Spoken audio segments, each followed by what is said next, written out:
This is Strange New Trek, a podcast about the life and times of Captain Christopher Pike. And now your hosts.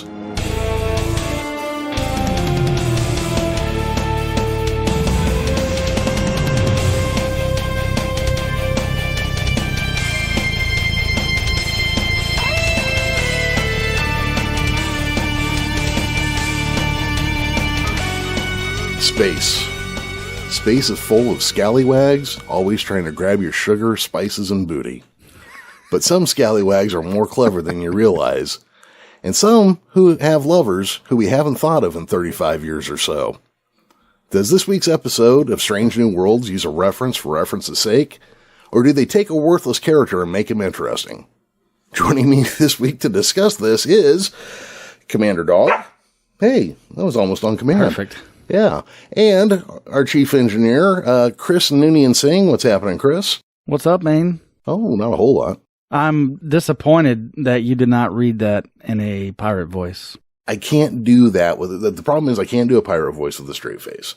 I would have been like laughing the whole way through, you know? The groveliness in your voice just seems perfectly suited to making that accent. Space be full of scalawags and yeah. There you go. Yeah. That worked.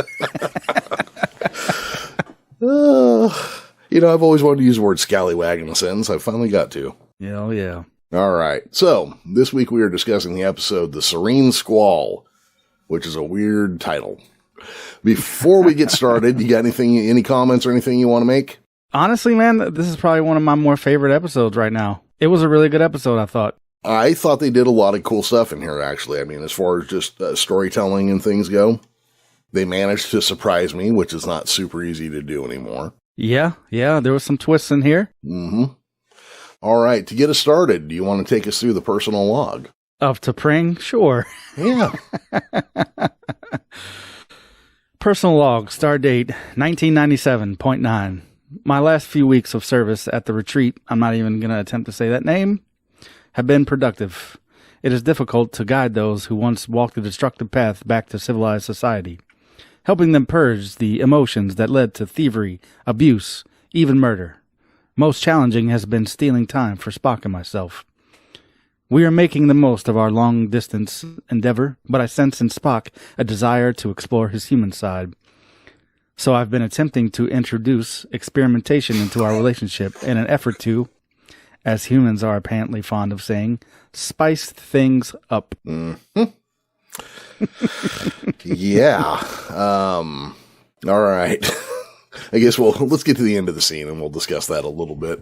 At the, I'm going to say it, An-Keshtan Katil Retreat, a Vulcan rehabilitation center on the third moon of Omicron Lyra, T'Pring observes the efforts of people trying to return to a logical society. They're doing like some Montessori school stuff. They're meditating, they're painting, they're doing sand raking. They're doing all this very Zen style stuff here, you know? Yeah, that's like a Zen garden. I was like, man, I've never seen like a full size one of those. Yeah, you always see like the desktop ones. Yeah.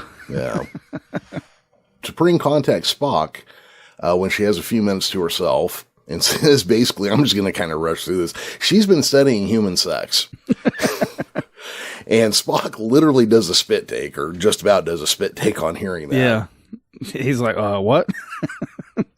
Oh, what'd you say? What was that? And then they kind of talk awkwardly about it, and she, mentions like Henry Miller and Erica Jong, and then another author whose name escapes me right at the moment.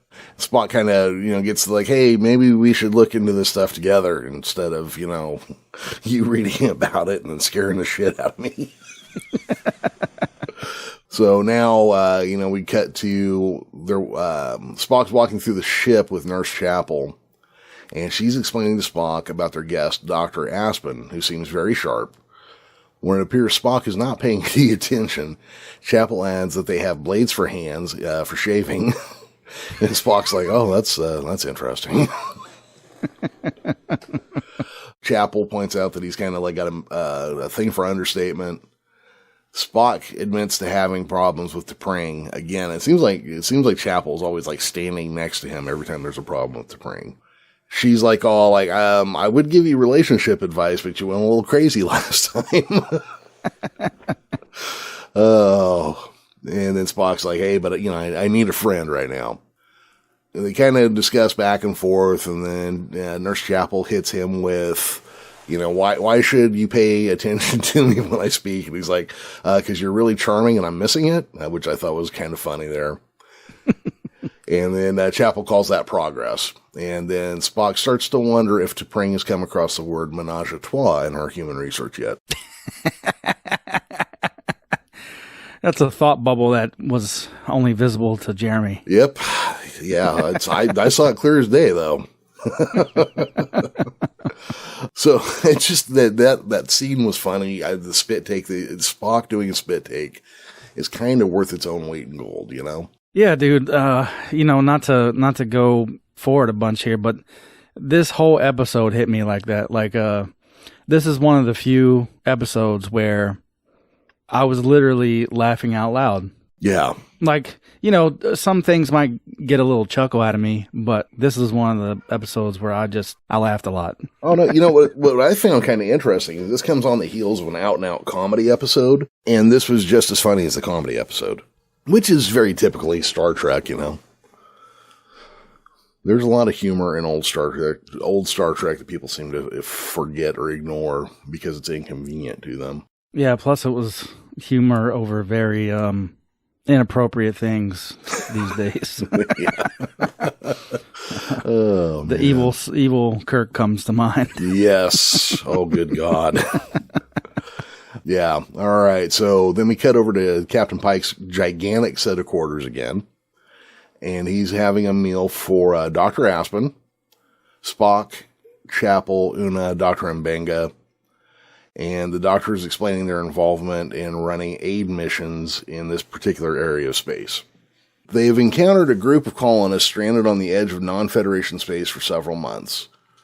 Pike seems confident that they would have their new friends back on their feet in no time, speaking of the colonists. And Dr. Aspen is grateful and remarks that they can see why Starfleet calls him the Boy Scout. Which he kind of takes a little umbrage with. What's funny is this Pike, this version, is very much the Boy Scout. Yeah, and Una even says, nah, bro, it's actually in your file. That's you. Like, spelled out verbatim. That's what they call you, Chris. Una brings up the reports of unaffiliated vessels, and I believe unaffiliated would mean piratey. The Serene Squall, Arr. Yeah, yar, which raids along the borders there. Aspen replies that their experience on the border showed them that not everyone who so Dr. Aspen used to be a Federation counselor. Pike asked them why they quit doing, work on Starbase 12, and she said it was basically because not everybody who needs help is actually inside the Federation. They decided to run aid missions themselves. Just then, La'an calls Pike from the bridge. They had arrived at the location of the colonial ships and would want to see what they had found. As they head up to the bridge, they see the colony ships appear to have been completely destroyed. Their debris scattered across space. This modern incarnation of Star Trek, both Discovery and through Strange New Worlds, I have enjoyed seeing the way that they move these ships through space. Instead of like the old days where, you just had the model on a string and moving it straight along the screen. Mm-hmm. I really enjoyed them, actually dodging things in space and utilizing all that pitch and yaw and all that stuff. Yeah, it actually makes it feel like a real moving vessel instead of just the same 19 shots of the ship being shot from one angle or another. Yeah. And, especially back in the old days of TOS, because of the way they did composites, the ship was always about 2/3 of the way see-through. Oh, man. So La'an reports signs of 2 of the 3 ships, and Ortegas detects no life signs. Dr. Aspen wonders if the survivors escaped to the remaining ship, but they're kind of at the edge of Federation space, and they're kind of outside of Federation communication distance as well here. So they do the customary thing where the bridge crew warns the captain that they're about to go into non-Federation space, and he's like, yeah, I know, but, I know for a fact I'm not going to, die for another 10 years at least, so we're just going to launch some boys and go on in. Yeah, this is another scene that I really liked.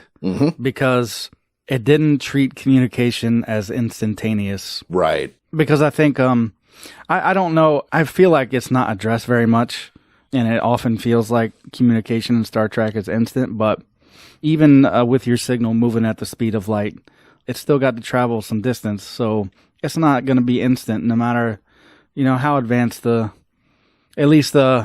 any foreseeable technology could do. Well, no, that's absolutely true. And you used to see it. You still would get it when it influenced the plot. When it wasn't important, you're right, they'd just gloss over it and act like everything was right away. But you remember in the Menagerie, they were waiting for Starfleet Command to get back to them about approaching Talos, and they got the answer after they'd already done the trial. Oh yeah, I guess they have addressed it before. When it matters to the story, they have, yeah, absolutely. So the captain's going to, direct them to drop communication buoys, and they're going to go ahead and cross the border into what I'm guessing is non-affiliated space. This is non-claimed space. Yeah. And that is the end of our introduction there. Spock approaches Dr. Aspen's quarters, and they are apparently enjoying some early 90s San Francisco thrash metal. With a corked eyebrow, he presses the door chime and is greeted by the counselor. He informs them that Pike has requested their presence on the bridge. As they walk and, ride the turbo lift, it turns out Dr. Aspen is very familiar with some intimate features of Vulcan society. Things like the Kolonor and, things that I didn't think outsiders would know a whole lot about. Well, it's not surprising after some revelations later. Mm-hmm. Yeah, that's how I'm helping drop some hints is what I'm doing. Spock lets on that he is in particular looking forward to his Kolonor, and he believes that it offers one a clarity and an ability to see oneself without bias. Dr. Aspen doesn't seem to be very much in favor of. Yeah. Vulcans naturally have emotions, so why would you try to erase them? Mm-hmm. Is basically the line that they use. Yep. So as the Enterprise proceeds on, a small shuttle turns out to be Boba Fetting behind them. Okay, so the relationship between Dr. Aspen and Spock here, they spend a lot of time together, and they seem to be, both seem to be progressing on a friendship or communication level that we haven't really seen anybody from the crew perform yet with anybody from outside the ship. Yeah, I was kind of wondering if it was going to turn into like a situation where he did legitimately cheat on T'Pring. Oh, yeah. I mean, we've seen this from Spock before, especially where it comes to Chapel. Not even necessarily in this episode, but where you can see some brief instances of tension and stuff like that. But in this one, I feel like they played it up a lot. Yeah, I was kind of wondering a little bit if where it was headed, if there was something like that, or if it was just they were setting something up story-wise and needed them to be together a lot, Yeah, so they get onto the bridge, and Pike basically tells them that a distress call has been detected, and he asked if the colonists even had the ability to send one without their ships, and Aspen thought it might be possible, but also warned that pirates have done that in the past to set up ambushes. Spock mentioned that very possibility to Pike, who reminded him, as Pike should know, that Starfleet regulations require them to investigate any distress signal. So maybe that's why he's not afraid to investigate distress signals. He pretty much has to. After his time on Talos. Yeah. That would explain why he doesn't, because I'd be a little more like, maybe another ship can check that distress signal out. You know what, Spock? You might be right. Pirates. Yeah, let's go with that. Pirates, yeah. Let's go ahead and turn around. Pike puts on yellow alert, and Ortegas brings them in closer. This is a part from that trailer where she's like, first or third date, and Pike is like, no, blind date. Okay, proceed with caution. Yeah, that is a good scene. Yeah, so while they're getting closer, they're having problems differentiating where the signal's coming from between two of the asteroids that they're near. Orders red alert, full stop. And Spock reports the net that they get trapped by a net. And it's formed from multiple asteroids equipped with high energy electromagnetic reflectors, reminiscent of the net that they get trapped in when they find a Defiant. Yeah. So it looks like a little Tholian trap they got set up into there. The payoff for this scene is Spock has to make a decision about which asteroid to fire on, and Pike tells him to go with his gut. And basically, looks like he has a small heart attack from guessing, because he doesn't like guessing, and it's illogical because they don't have full information to base a decision on. But he eventually picks one. They fire. Everything's good after that. They disable the net and move on. I thought they did a really good job of showing his anxiety over trying to pick between two targets. Yeah, not knowing which one is which. I thought they did a really good job of showing that. It communicated, like you said, it looked like he was going to have a heart attack over just trying to pick one of two things. Just because, I guess if you go one way, it's wrong. If you go the other way, you get free. Yep. Now they get Boba Fetted by a shuttle. So I wonder, did somebody steal, obviously we didn't get an answer. Did somebody steal some Tholian tech, or is there some left behind? I wonder how that net came into being, Yeah, I think it was just supposed to be reminiscent. I don't think we were supposed to make a leap that it was the same technology. Gotcha. I think it was just a little Easter egg, man. No, I think you're probably right. Yeah, I don't really think you have to put more thought into it than that, but who knows? Yeah. Well, we've got a show here that's written with the advantage of there's been 60 years of Star Trek before it. And so they have all of Star Trek history to play with. So, they get to use pieces of this, that, and the other. And if the Tholians could develop a weapon, why couldn't somebody else? All right. So after the near heart attack on the bridge, Spock is in his quarters and Dr. Aspen comes down for a little chat. What are they wearing in this scene, dude? It looked like a bodysuit with a lot of lace. It looked to me like they were getting ready to go on some covert mission. I was like, what is this? It looks like some kind of athletic wear or something, but it looks like the kind of athletic wear that they put mesh into now. It's like you'll see jogging suits where the thighs have cutouts that are mesh, and the part of the shirt's cut out as well. Looks maybe like that, but you're right. It does look like some James Bond secret agent gear. I can see that. Yeah, I don't know, Chris. I don't know what you would call that, but they are wearing the hell out of it. So I don't know.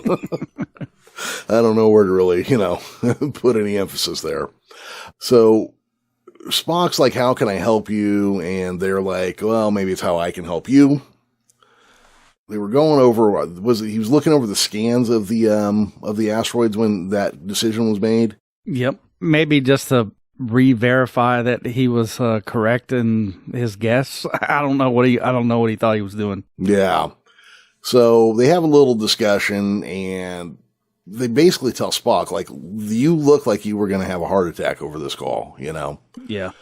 And they kind of have just a little more wide open discussion, which I thought was kind of interesting, because after discussing Spock's background and knowing where the episode ends up, and they say, hey, you're Vulcan and you're human, but maybe you're neither. Maybe you're non-binary as far as species goes. Now, we've seen the end of the episode, so I know why this comes up.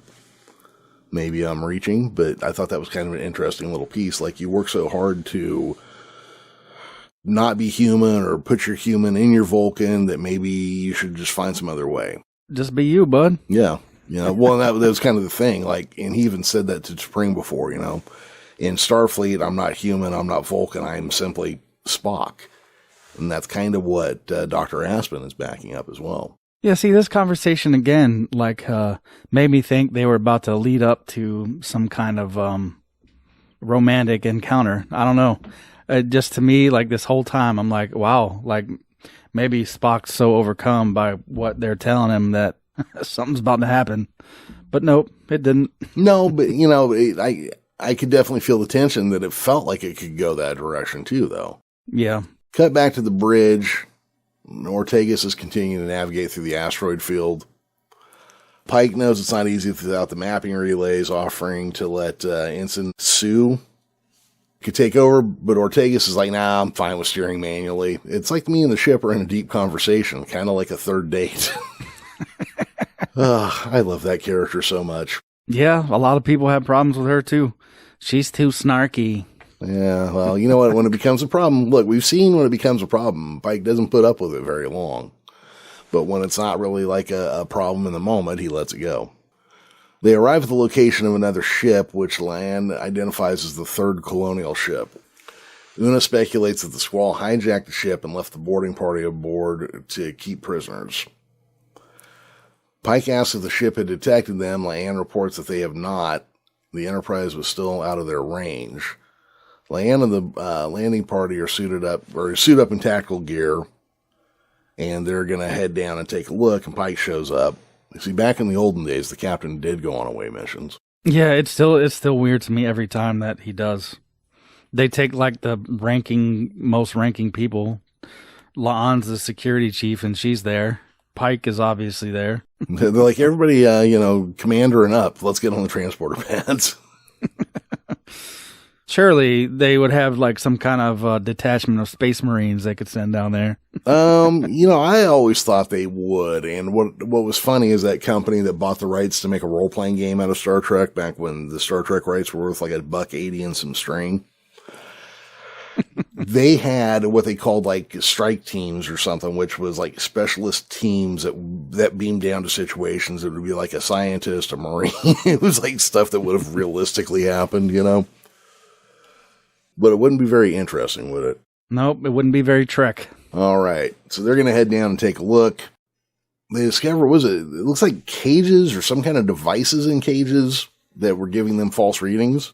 Yeah, it appears so, because all of a sudden, a bunch of people just crawl out of the shadows there. Yeah. I thought that was super interesting, too. Like, no life signs, and yet, here are all these people. A whole bunch of life signs crawling out of the woodworks.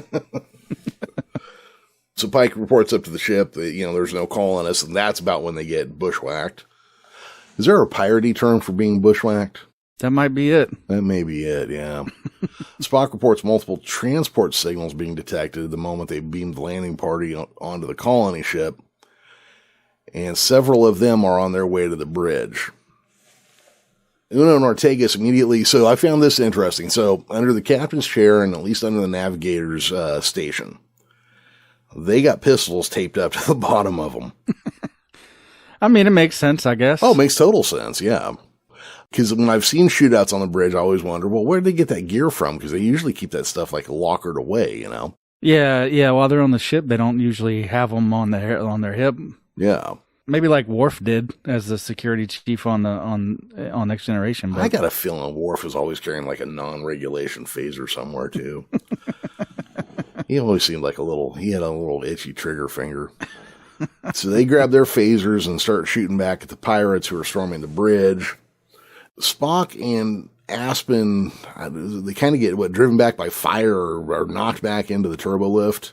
Yeah, Aspen takes a hit on their shoulder. That's what it was. Yeah, Aspen gets shot and they end up stepping in front of the beam that was meant for Spock, I guess. Yeah. So they end up in the turbo lift, and they decide they're gonna close up and run to another area of the ship. Yeah, he's taking them to sickbay. Yeah.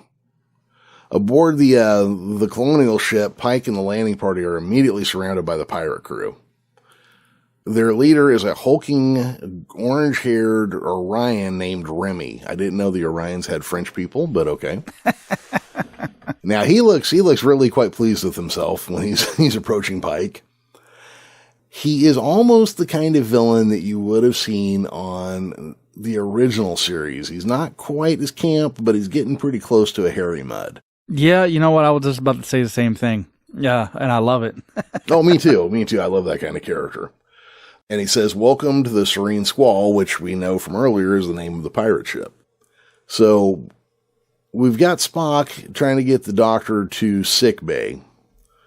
And Spock is like walking around, phaser in hand.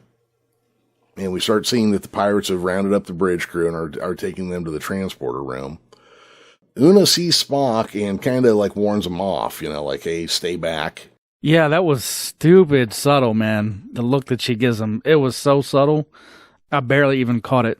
Yeah, because, we're all used to that scene in Empire Strikes Back where Leia sees Luke and just starts screaming her head off. We're not used to somebody being smarter than that and just being like, okay, be cool.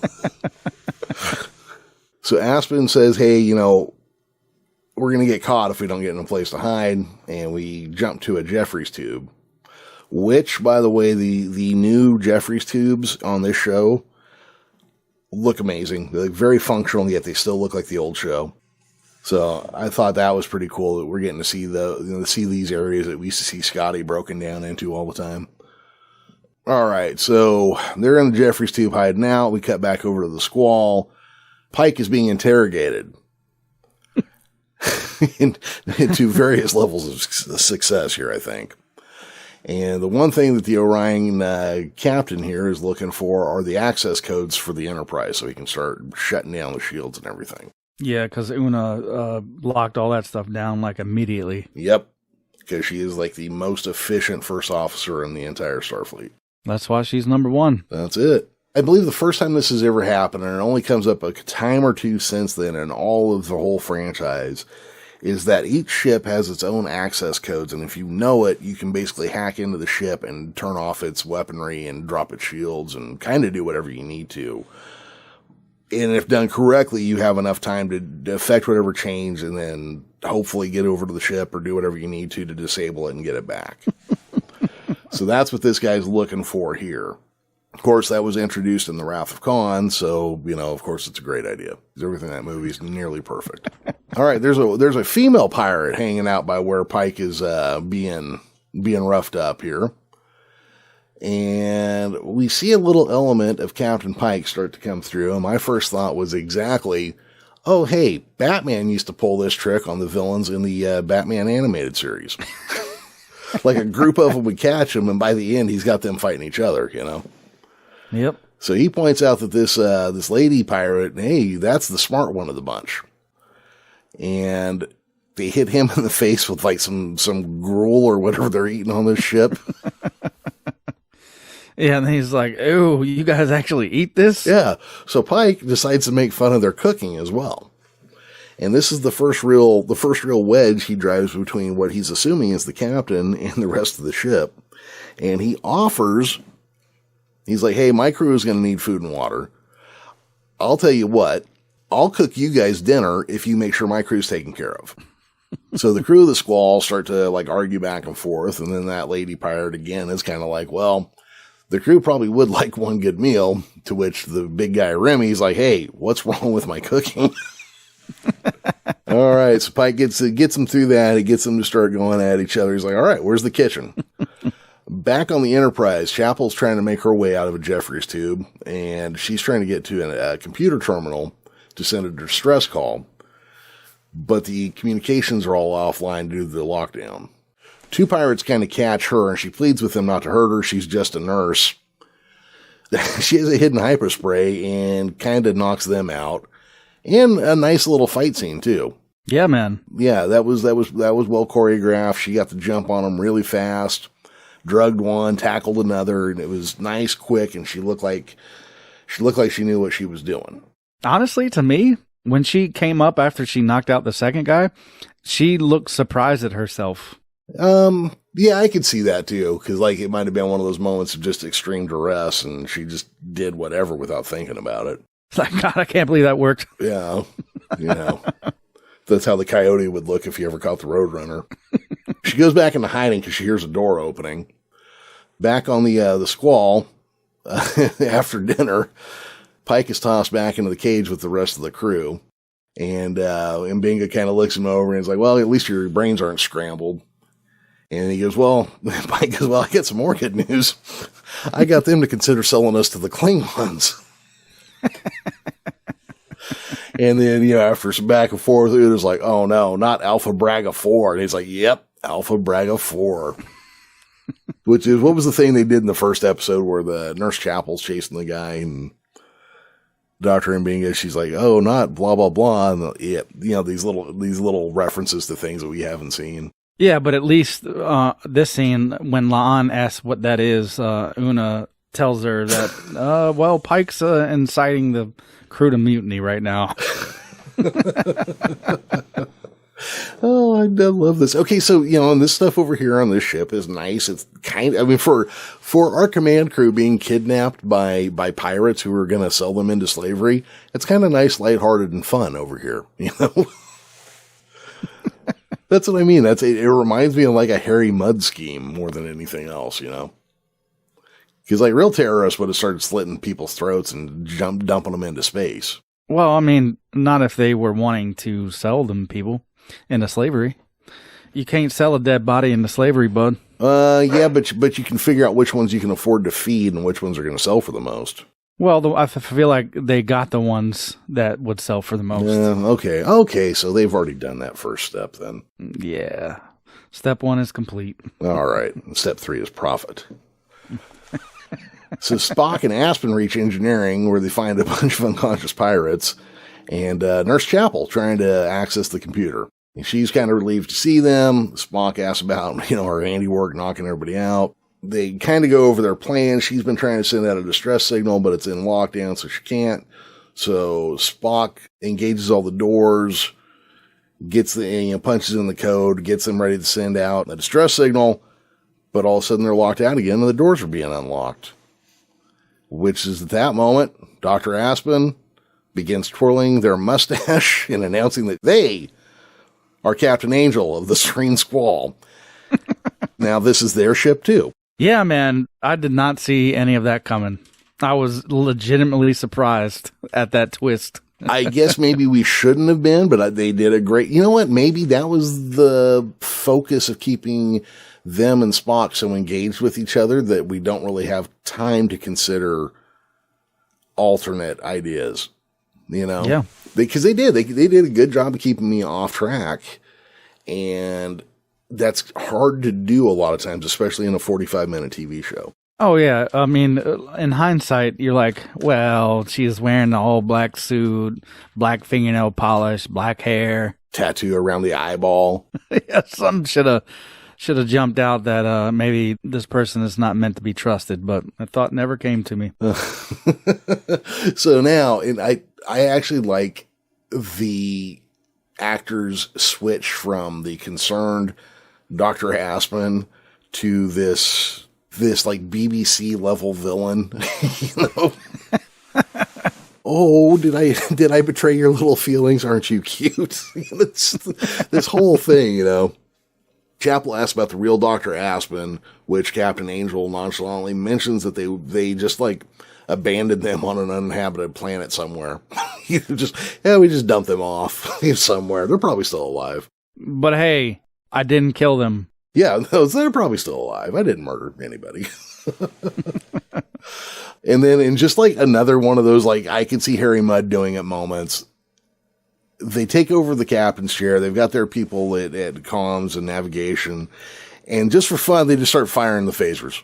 Just randomly firing the phasers, Ooh, I like that. Yeah. Spock asks why he and the crew are still alive if all Angel wanted was the Enterprise. But Angel admits they did not want the Enterprise. They wanted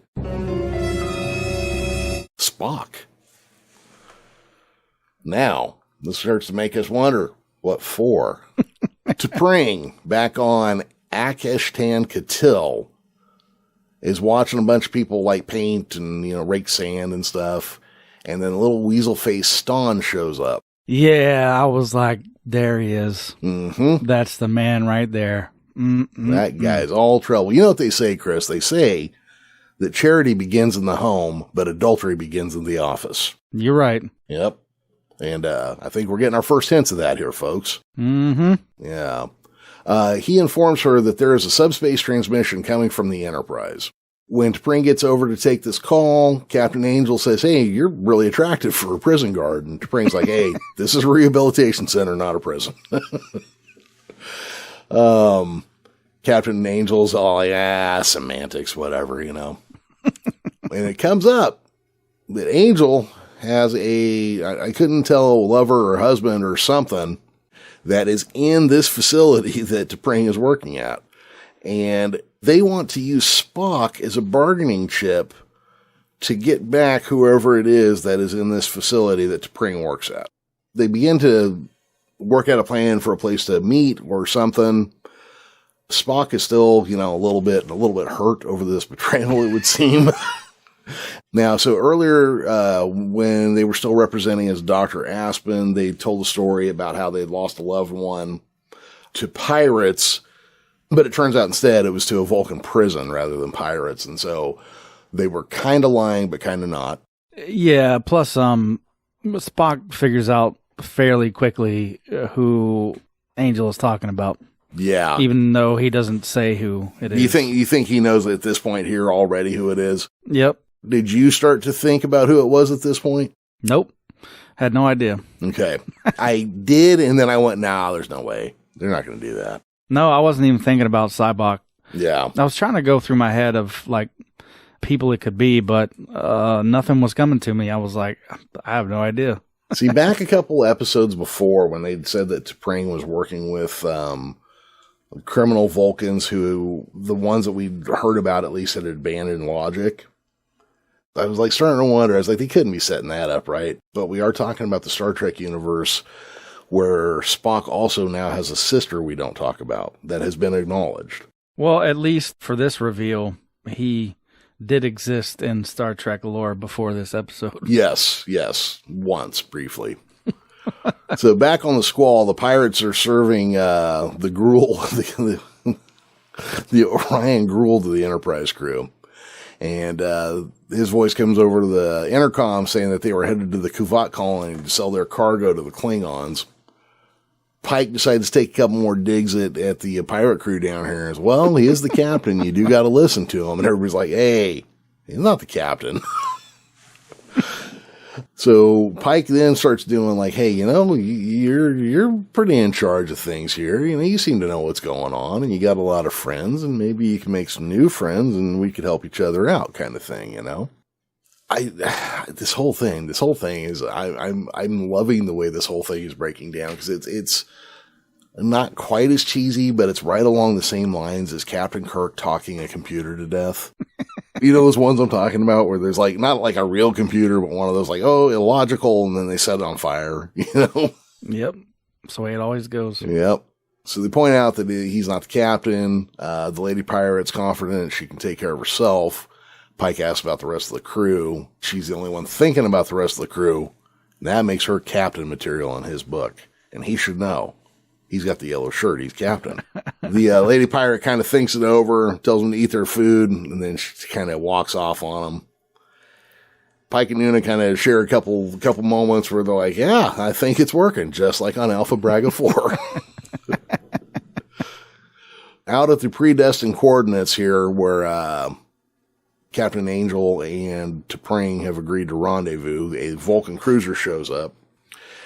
Angel has a channel opened, compliments T'Pring on making a logical decision before telling her to prepare the transporter to trade lovers.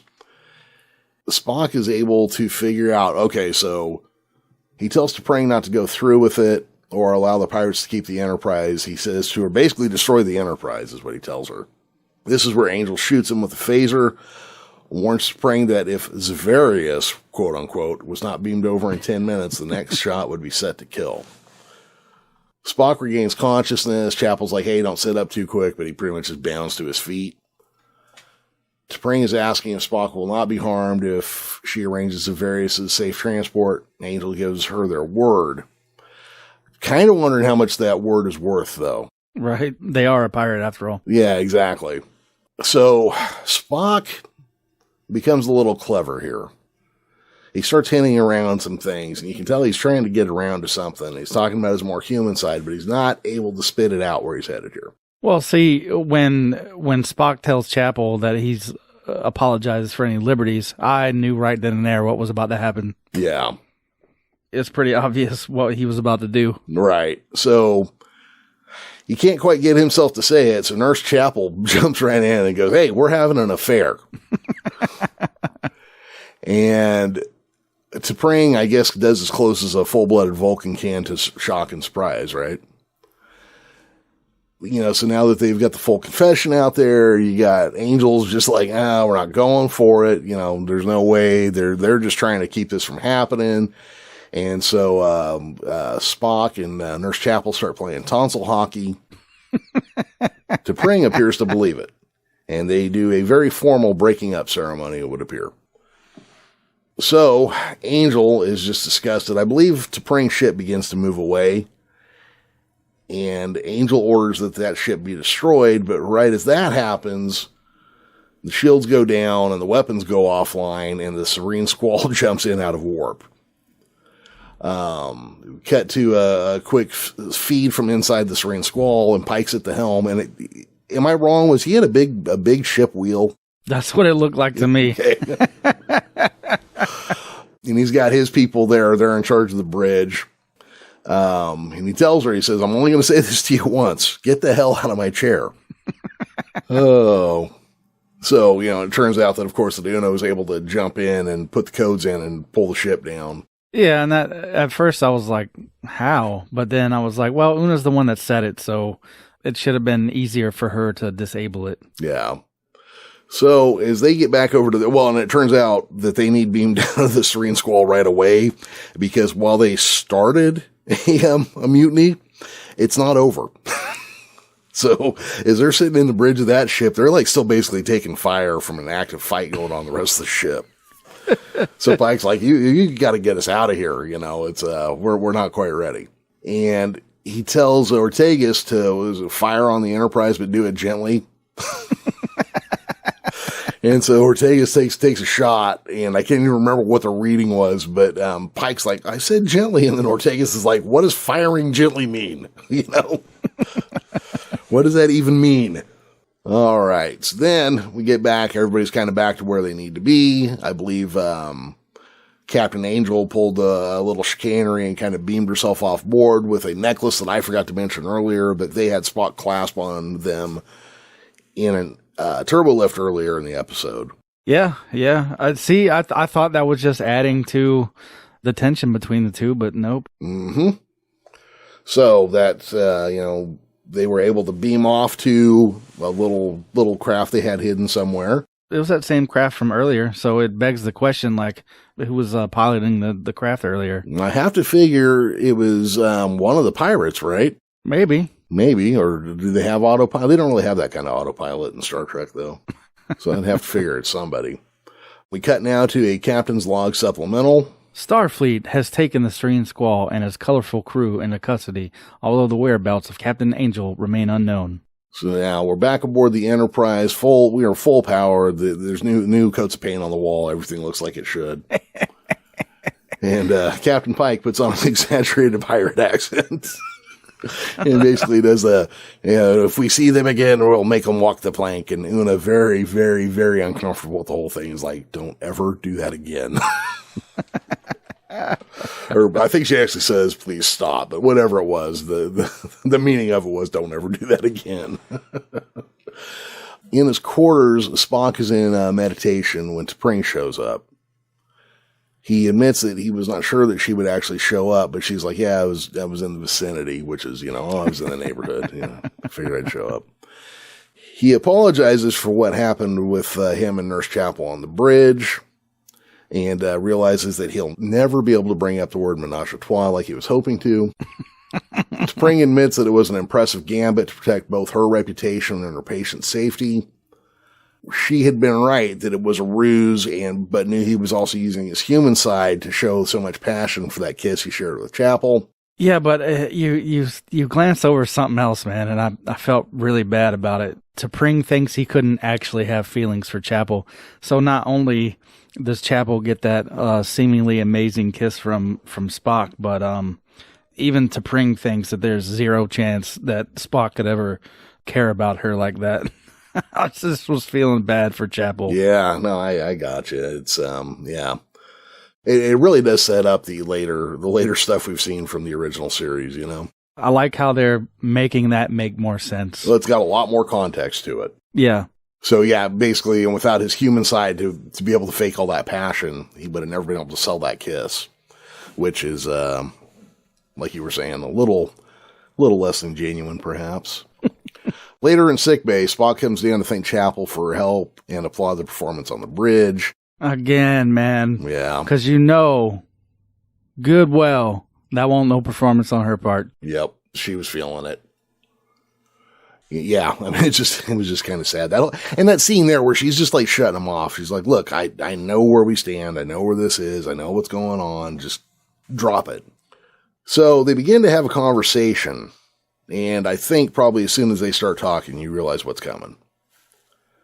And Spock begins to retell the story about how his father, how Ambassador Sarek had married or had a child out of wedlock, to which Nurse Chapel points out, hey, wasn't Ambassador Sarek also your father? And we get the little story again from Star Trek V.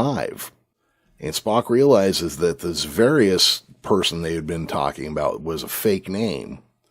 And this prisoner they were talking about is somebody he had been told his entire life to avoid at any cost. It's his half-brother, Sybok. Yep. So we cut to a little scene here where T'Pring and that weasel-faced stone enter a cell. And we get a shot of the back of somebody's head with a really scruffy beard and really scruffy hair and the same white suit that we probably saw in Star Trek V. I think it's, at least from the rear, it looks like Mr. Peck is playing his brother too. Oh, okay. That'd be interesting. I mean, just from the back, it looks like it might be Spock also. Or the actor that plays Spock anyway. Yeah, it's just kind of interesting. And I really, when I began to suspect that this was the direction it could go, I was like, no, there's no way.